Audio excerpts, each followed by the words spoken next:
Às 8h59 de uma manhã de domingo, uma câmera de segurança num condomínio do Recreio dos Bandeirantes gravou algo que durou menos de 3 segundos. 2 pontos no céu se tornaram 1. Depois, os 2 despencaram. 6 pessoas estavam naquelas aeronaves. Nenhuma sobreviveu. Entre elas, um artista que lotava festivais em 3 continentes, um jovem argentino que cumprimentava o mundo inteiro com a mesma palavra, um diretor que tinha acabado de ser aplaudido em Berlim e um produtor de 26 anos que tinha show marcado para a semana seguinte.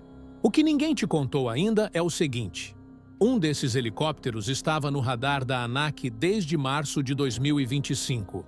Havia denúncia formal, houve autuação, houve multa e houve uma lista de monitoramento que procurou essa aeronave em 43 inspeções em 9 aeródromos do Rio de Janeiro e nunca a encontrou.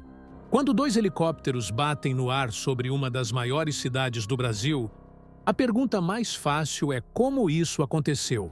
A pergunta mais importante é o que o Estado sabia antes de acontecer. Oliver Tree Nickel tinha 32 anos e era, dependendo de quem você pergunta, difícil de definir com uma palavra só: cantor, produtor, comediante, personagem. Sua estética era imediatamente reconhecível. O cabelo em cuenco, o moletom largo, a expressão propositalmente indefinível entre o sério e o absurdo. Life Goes On tinha mais de 700 milhões de plays. Miss You, com Robin Schulz, o colocou no topo das paradas europeias.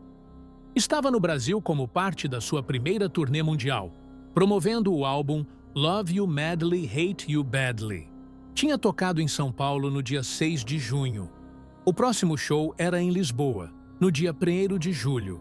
No sábado 13, publicou um story de um estúdio no Rio, cercado de outros músicos. Foi a última vez que apareceu nas redes.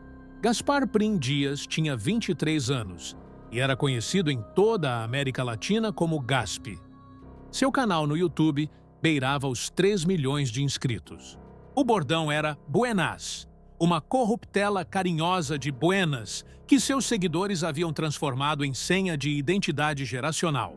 Em 2025, havia participado da La Velada del Año Quinto, o evento de boxe entre influenciadores organizado pelo streamer espanhol Ibai Llanos, em Sevilha, e ampliado sua projeção internacional de forma significativa. Lucas Vignali tinha 28 anos e era o nome por trás das câmeras de videoclipes de J Balvin, Trueno e Bizarrap. Naquele mesmo ano havia estreado seu primeiro longa-metragem, El Tren Fluvial, no Festival de Berlim. Lucas Frota tinha 26. Era produtor musical brasileiro radicado em Miami. O piloto Alexandre Souza era instrutor de aviação. Formava outros pilotos. Todos estavam a bordo do Bell 206 Jet Ranger 3, de prefixo PP Mach, decolado naquela manhã com destino a Angra dos Reis. No segundo helicóptero, um Airbus H-125 de 2012, prefixo PRDJO, estava apenas o piloto Charles Marcillac, também instrutor de aviação, que havia partido do aeroporto Santos Dumont em direção à região serrana para buscar passageiros. 2 helicópteros em rotas distintas, com destinos distintos, operados por pilotos experientes, com documentação vigente. E mesmo assim, em algum ponto sobre o bairro do Recreio dos Bandeirantes, suas trajetórias convergiram para o mesmo metro de céu. As câmeras de segurança mostram que um dos aparelhos embateu o outro pela traseira. Não houve manobra de evasão visível. Não houve tempo. Um dos helicópteros caiu imediatamente, despencando sobre o estacionamento de uma concessionária BID, instalada no terreno de uma antiga igreja abandonada. O impacto desencadeou explosões em sequência, alimentadas pelas baterias de lítio dos veículos elétricos. O fogo que se seguiu exigiu técnica específica.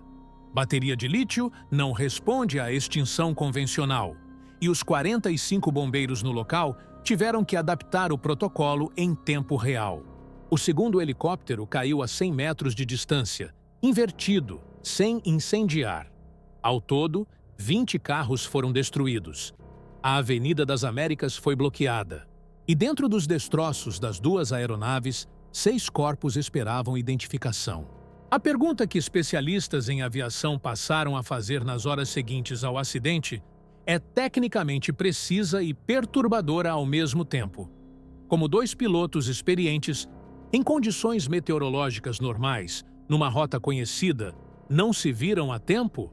Em helicópteros de aviação privada voando em baixa altitude no Brasil, não há obrigatoriedade de controle de tráfego aéreo ativo em todos os trechos. O princípio que rege esse tipo de operação chama-se ver e evitar. Cada piloto é responsável por identificar visualmente outras aeronaves e corrigir sua rota para não colidir. É um sistema que funciona na esmagadora maioria das situações e que, quando falha em fração de segundo, sem aviso, sem segunda chance. Em março de 2025, 15 meses antes do domingo que matou 6 pessoas, a ANAC recebeu uma denúncia. O helicóptero PP-MAC, o mesmo que naquela manhã transportava Oliver Tree, Gaspe, Lucas Vignali e Lucas Frota, estaria sendo usado para transporte remunerado de passageiros sem a certificação exigida para isso. Aviação privada no Brasil é categoria restrita. O proprietário pode voar para uso próprio, pode levar convidados, mas não pode receber pagamento por isso. Quando você cobra pelo voo sem ter licença de táxi aéreo, está operando de forma clandestina e respondendo criminalmente por isso. A denúncia foi recebida. Os fiscais intimaram a empresa para prestar esclarecimentos. Não houve resposta. O caso foi arquivado em 2025 por ausência de elementos conclusivos. A empresa, porém, foi autuada em setembro do mesmo ano por se recusar a apresentar documentos à fiscalização. A multa aplicada foi de R$8.000, o valor mínimo previsto na legislação para esse tipo de infração. R$8.000. Esse foi o peso do Estado sobre uma aeronave denunciada por operar fora da lei. Mas o processo não encerrou aí. O PP-MAC foi incluído numa lista de monitoramento presencial. A ANAC determinou que agentes fossem aos aeródromos localizá-lo fisicamente. Entre 2025 e 2026, fiscais inspecionaram 43 aeronaves e 47 tripulantes em 9 aeródromos do Rio de Janeiro. O PP-MAC não estava em nenhum deles. Uma aeronave denunciada, autuada, multada, inserida em lista de monitoramento ativo, que simplesmente não apareceu em lugar nenhum durante 1 ano e meio de fiscalização e que, no domingo 14 de junho de 2026, estava voando sobre o Recreio dos Bandeirantes com 4 passageiros a bordo. O segundo helicóptero envolvido no acidente carregava um problema diferente, igualmente revelador. O PR-DJ era registrado para a aviação privada, mas seu proprietário havia assinado, em abril de 2025, um acordo com a Prefeitura do Rio de Janeiro. O esquema funcionava assim. O empresário cedia periodicamente horas de voo ao município, em troca do direito de usar o heliponto da Lagoa Rodrigo de Freitas, na Zona Sul. A ANAC confirmou que esse modelo de permuta era desconhecido pela agência, ou seja, a Prefeitura do Rio operava um esquema envolvendo helicópteros privados sem que o órgão federal responsável pela fiscalização aérea soubesse de sua existência. O presidente da ANAC, Thiago Feierstein, confirmou à Globo News que a agência abrirá investigação formal sobre o PP-MAC, por suspeita de táxi aéreo clandestino. O CENIPA conduz paralelamente a apuração técnica do acidente, reconstrução de trajetórias, análise de caixas negras, dados meteorológicos, registros de comunicação de tráfego aéreo. Esse laudo pode levar meses. Quando sair, vai explicar a física, por que as duas aeronaves ocuparam o mesmo ponto no espaço ao mesmo tempo. O que esse laudo não vai responder é a pergunta institucional. Se havia denúncia desde março de 2025, se houve autuação, se houve multa, se havia lista de monitoramento, e mesmo assim a aeronave operava livremente 1 ano e meio depois, qual seria o gatilho necessário para que o Estado agisse de forma efetiva antes do acidente? Essa pergunta não tem laudo, tem política, tem orçamento, tem número de fiscais, tem decisão sobre o que priorizar.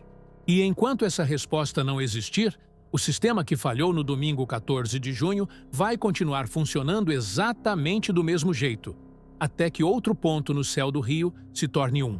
Se você acha que 8 mil de multa é punição suficiente para um operador clandestino de helicóptero, comenta aqui.